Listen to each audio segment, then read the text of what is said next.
In the late 16th century, England sought to expand its influence and wealth by establishing colonies in the New World. Queen Elizabeth I, inspired by the successes of the Spanish and eager to stake her claim in the Americas, granted Sir Walter Raleigh a charter to explore and settle lands in North America. Thus began the journey of the Roanoke colony, a venture filled with hope, promise, and the dream of a new beginning. In 1585, the first group of settlers arrived on Roanoke Island, located off the coast of what is now North Carolina. Led by Ralph Lane and Sir Richard Grenville, these pioneers faced immediate challenges. Hostile relations with the indigenous tribes, scarce supplies, and a harsh environment tested their resolve. Despite these difficulties, the colonists built a fort and made attempts to establish a foothold. However, the colony struggled. After a year, their situation became dire, and they were relieved when Sir Francis Drake, passing by after a successful raid in the Caribbean, offered them passage back to England. They eagerly accepted, abandoning the first attempt to colonize Roanoke. In 1587, a second group of settlers, led by John White, arrived on Roanoke Island. This time, the group included women and children, hoping to create a self-sustaining community. Among them was White's daughter, Eleanor Dare, who gave birth to Virginia Dare, the first English child born in the New World.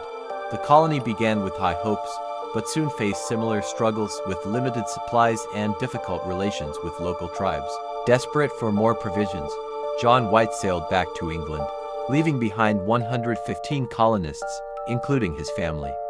He promised to return quickly, but his return was delayed by the Anglo-Spanish War, which consumed England's resources and attention. It was 3 long years before White could make his way back to Roanoke. When John White finally returned in 1590, he found Roanoke Island eerily deserted. The settlement was abandoned, with no sign of struggle or battle.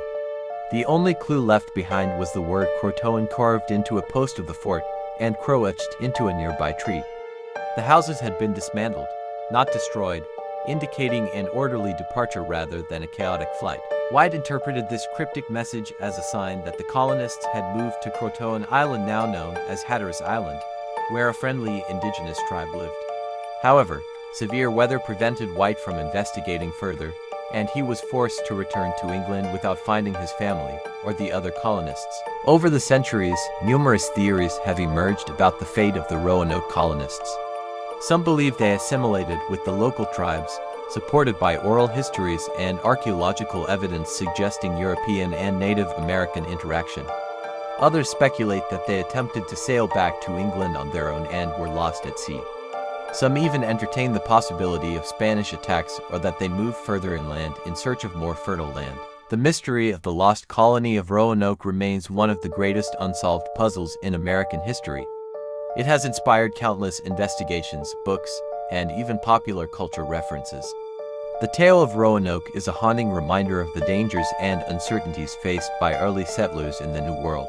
It speaks to the resilience and hope of those who sought to carve out a new life amidst unknown challenges and the enduring human desire to seek out answers, no matter how elusive they may be. Today, Roanoke Island is a place of historical intrigue and speculation. Archaeologists continue to search for clues, and historians piece together fragments of the past. The story of Roanoke endures as a symbol of the pioneering spirit and the mysteries that lie within the pages of history, waiting to be uncovered.